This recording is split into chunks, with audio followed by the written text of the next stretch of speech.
Ndërtesa katërkatëshe në afërsi të Fakultetit Ekonomik në Tiranë nuk ekziston më. Në vend të saj tashmë është një grumbull masiv inertesh.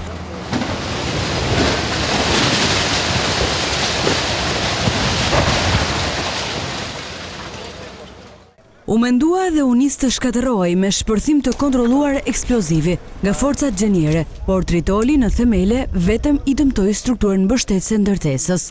Koha filloi. 3, 2, Kujdes. 1.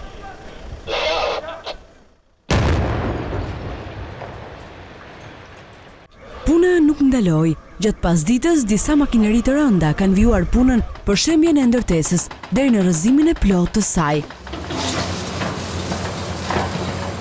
Kjo ishte edhe përballja e parë e qeverisë së re me ndërtimet pa leje, që kur është paralajmëruar një fushat prishjesh. Nga shpërthimi i eksplozivit në këtë ndërtesë, kanë pësuar dëme disa subjekte përreth. Kështu ka ndodhur edhe me lokalin që ndodhej përballë godinës.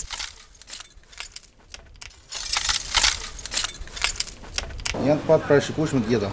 Xhamo, elementat, karrike, more, progreser, kompjutra, të gjitha janë kaos, gjitha. A kishit marrë masa?